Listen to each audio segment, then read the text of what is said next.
पूरे केस में जो मेन वो है राजदार या मेन जो बीच में मीडिएटर है वो अरोड़ा है, दिनेश अरोड़ा। अब अगर दोबारा जांच हुई है तो निश्चित तौर पर आप ये मान के चलिए इसमें जो आपका सबसे खास है, सबसे मेन है, जो अभी तक बचा रहा केजरीवाल। देखिए, जो भी गिरफ्तारी हुई है उसमें ऐसा नहीं कि केजरीवाल का या मनीष सिसोदिया किसी का नाम दे दिया गया तो उनसे पूछ लिया। ये बाकायदे एविडेंस मिले हैं, उन्हीं के अफसरों ने गवाही दी हैं, पब्लिक ने गवाही दी है, उनके ऊपर वो लगा, बाकायदे जांच हुई। जांच ऐसा नहीं कि मोदी ने की हो जांच या अमित शाह ने की हो, जांच सरकारी उन्होंने की है, उनके डिपार्टमेंट ने की।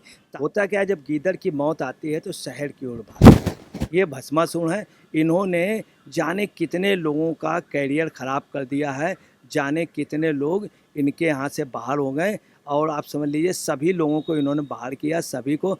अब आखिरी में इनकी बारी है, तो आखिरी में जो सैनिक रह जाता है उसको लोग खींच के ले जाते हैं। सर, दिल्ली में हुए शराब घोटाले के आरोपी दिनेश अरोड़ा की आज गिरफ्तारी ईडी की तरफ से की गई है। राउज एवेन्यू कोर्ट ने 6 दिन की न्यायिक हिरासत में भेज दिया है दिनेश अरोड़ा को, जो कि मनीष सिसोदिया और दिल्ली के मुख्यमंत्री अरविंद केजरीवाल के काफ़ी ज़्यादा करीबी हैं। क्या लग रहा है कितनी मुश्किलें दिनेश अरोड़ा की बढ़ेंगी, और अगर उसकी तरफ से कुछ राज खोल दिए जाते हैं तो क्या गिरफ्तारी होगी आम आदमी पार्टी में से किसी और की? जिस तरीके से पहले भी इतिहास में अगर हम देखें 2022 में भी दिनेश अरोड़ा के बयानों के तर्ज पे ही मनीष सिसोदिया की गिरफ्तारी की गई थी।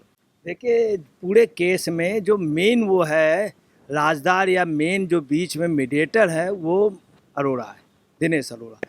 दिनेश अरोड़ा ने एक्सेप्ट किया था, जितने भी एविडेंस मिल रहे हैं उसमें अधिकतर टॉकिंग जो हुई है और बीच में जो भी लेन देन हुआ है उसमें दिनेश अरोड़ा रहा, उसने खुद स्वीकार किया, उसने सीबीआई जांच के लिए कहा था। दूसरी बात, जब ये पहली बार अरेस्ट हुआ तो उसके बाद मनीष सिसोदिया हुए, क्योंकि ये दो लोगों का खास था, केजरीवाल और मनीष। सबसे ज़्यादा खास था केजरीवाल का, और ये केजरीवाल का चुप पत्ता था, साइलेंट हो। अब क्या है कि ये जब दोबारा अरेस्ट हुआ है, जबकि सीबीआई का ये बनने को, ये उसके जांच में गवाही भी देने को तैयार था, सरकारी गवाही बनने को तैयार था। अब अगर दोबारा जांच हुई है तो निश्चित तौर पर आप ये मान के चलिए इसमें जो आपका सबसे खास है, सबसे मेन है, जो अभी तक बचा रहा केजरीवाल। मनीष सिसोदिया ने कहा था कि ये पूरे ग्रुप ऑफ गवर्नमेंट का मामला था, हमने डिसीजन है। सारे लोगों का जो भी आ रहा है उसमें जो मेन है वो केजरीवाल है, क्योंकि केजरीवाल चीफ मिनिस्टर थे। पता नहीं क्यों नहीं उनकी अरेस्टिंग हो पाई, एक चीफ मिनिस्टर की वजह से नहीं हो पाई। दूसरी बात, सदन में बोल जाते थे, क्योंकि सदन में उनका एक अधिकार है, सदन के अंदर बाहरी वो कुछ कोई दखल नहीं दे सकता। ये केजरीवाल की अरेस्टिंग का पूर्ण वो है।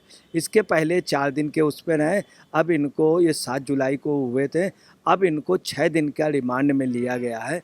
तो निश्चित तौर पे मैं आपको बतलाना है केजरीवाल की अरेस्टिंग इस पे होगी, कोई नहीं रोक।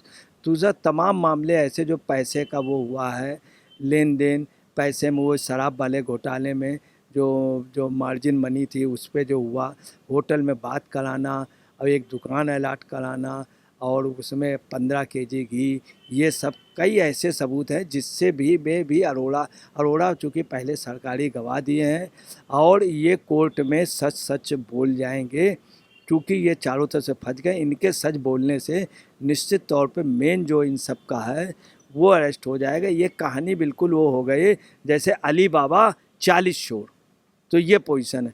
ये बीच का बहुत छोटा सा हिस्सा था, वजह सबको जो भी पैसे का लेन देन हुआ है उसमें ये कोई टोटल इसके पास पैसा नहीं गया, इसके पास कुछ ही परसेंटेज गया होगा, इसने बड़े को दिया है। ये केजरीवाल की अरेस्टिंग का पूरा वो है।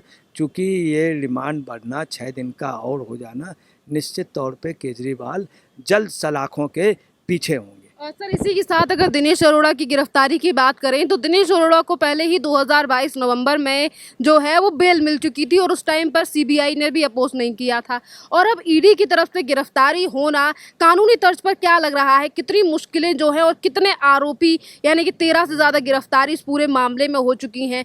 और आम आदमी पार्टी सरकार जो हमेशा ये आरोप लगाती है कि हमारे नेताओं को बदनाम करने के लिए सीबीआई इस पॉलिसी का जिक्र किया जाता है, नेताओं को गिरफ्तार किया गया है, वो भी राजनीति के चलते। पर आज जो गिरफ्तारियां हो रही हैं वो सबूतों पर हो रही हैं। देखिए, जो भी गिरफ्तारी हुई है उसमें ऐसा नहीं कि केजरीवाल का या मनीष सिसोदिया किसी का नाम दे दिया गया तो उनसे पूछ लिया। ये बाकायदे एविडेंस मिले हैं, उन्हीं के अफसरों ने गवाही दी हैं, पब्लिक ने गवाही दी है, उनके ऊपर वो लगा, बाकायदे जांच हुई। जांच ऐसा नहीं कि मोदी ने की हो जांच या अमित शाह ने की हो, जांच सरकारी उन्होंने की है, उनके डिपार्टमेंट ने की। ताजुब है, केजरीवाल की सरकार के जो डिपार्टमेंट हैं उन्होंने वो दी है, उन्होंने बाकायदे शिकायत की, उन्होंने माना है कि उसमें मार्जिन मनी में इन सब चीज़ों में वो हुआ। अभी उनका जो विजिलेंस अफसर था उसके पास फाइलें थी तो इन्होंने मांगा भी था तो उसकी फाइलें गायब करा दी। वो सारे इनके एविडेंस, जो पक्के एविडेंस, उसके हिसाब से इनकी अरेस्टिंग हुई। दूसरी बात आपको तो 13वीं अरेस्टिंग है। आपको एक बात बतला दें, 13 अंक ऐसा है जो बड़ा अशुभ माना जाता।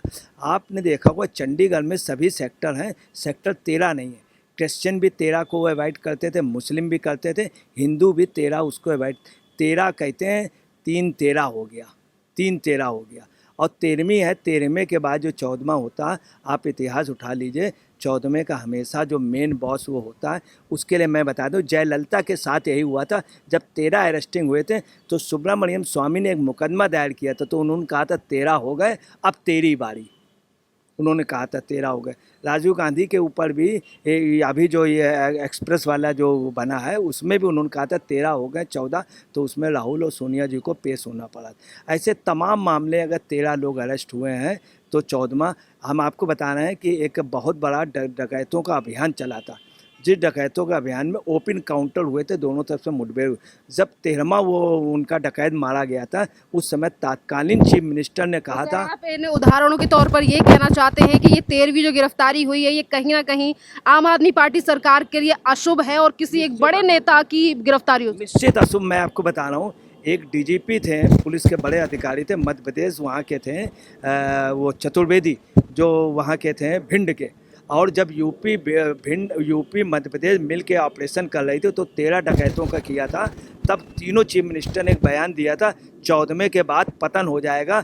उस समय घनश्याम बाबा, फक्कर, कुसुमा नाइन, तमाम लोगों ने सरेंडर किया था, क्योंकि 14वां ये अंक निश्चित तौर पे आपको बता रहे हैं वो दिन दूर नहीं है। ये चतुर्मास है, चतुर्मास में सभी लोग कहीं ना कहीं रहते हैं गुप्त रूप में। दंडी स्वामी किसी जगह रह जाते हैं, इधर उधर जाते नहीं, नदी पार नहीं करते हैं।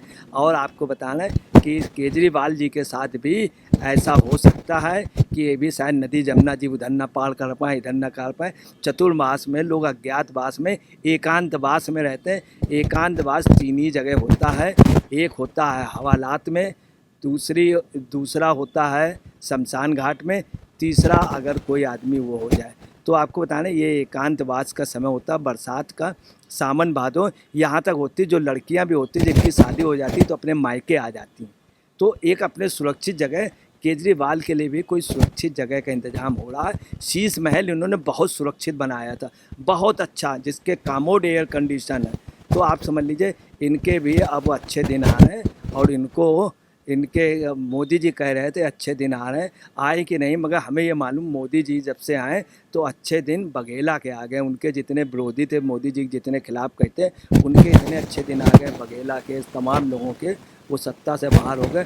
अभी केजरीवाल रह गए जो वहाँ से चिल्ला रहे थे मोदी का बगैर अनपढ़ है, बगैर पढ़ा लिखा है, क्योंकि सबसे ज़्यादा पढ़े लिखे हैं। तो आपको बताना इनके दिन आ गए। वहाँ किताबें भी अच्छी पढ़ने को मिलेंगी। सिसोदिया के लिए स्पेशल आदेश हुआ मैगजीन वगैरह के लिए। तो हमको लगता है कि पूर्वाभ्यास। अभी आपने मनीष सिसोदिया का जिक्र किया है। आज राउज एवेन्यू कोर्ट की तरफ से दिनेश अरोड़ा को 6 दिन की न्यायिक हिरासत में भेज दिया गया है। इससे पहले ही दिल्ली हाई कोर्ट ने मनीष सिसोदिया की जमानत अर्जी को खारिज कर दिया गया।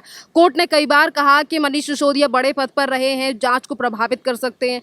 तमाम सबूतों और कोर्ट के बयानों के बावजूद भी ये आरोप लगाना कि गिरफ्तारियां सिर्फ राजनीति के लिए हो रही हैं, कहाँ तक सही है?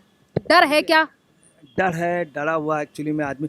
होता क्या है, जब गीदड़ की मौत आती है तो शहर की ओर भागता है। तो है क्या कि केजरीवाल डरे हुए हैं। केजरीवाल बहुत दिमागी आदमी है और ये थोड़ा सा उनमें रहे कि कैसे बजट बनाना है, कैसे बिल बनाना, कौन सा वाउचर कहाँ फेंकना, कैसे पैसा एडजस्ट। तो केजरीवाल बहुत एक्सपर्ट है, बहुत सूझबूझ से अगला चीफ मिनिस्टर बना। हिंदुस्तान में 2 लोग बहुत हैं सूझबूझ, जो कभी भी लीडर नहीं रहे, उसमें केजरीवाल और वो। केजरीवाल उनमें हैं जिससे इनके कूचे से जो शख्स निकला वो बेआबरू होकर निकला, कोई पहले निकला कोई बाद निकला। ये भस्मासुर हैं, इन्होंने जाने कितने लोगों का कैरियर ख़राब कर दिया है, जाने कितने लोग इनके हाथ से बाहर हो गए। और आप समझ लीजिए सभी लोगों को इन्होंने बाहर किया, सभी को। अब आखिरी में इनकी बारी है, तो आखिरी में जो सैनिक रह जाता है उसको लोग खींच के ले जाते हैं और वो हवालात में जाता है जो जीवित रहता।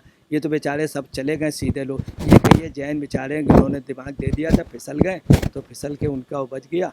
ये स्थिति है।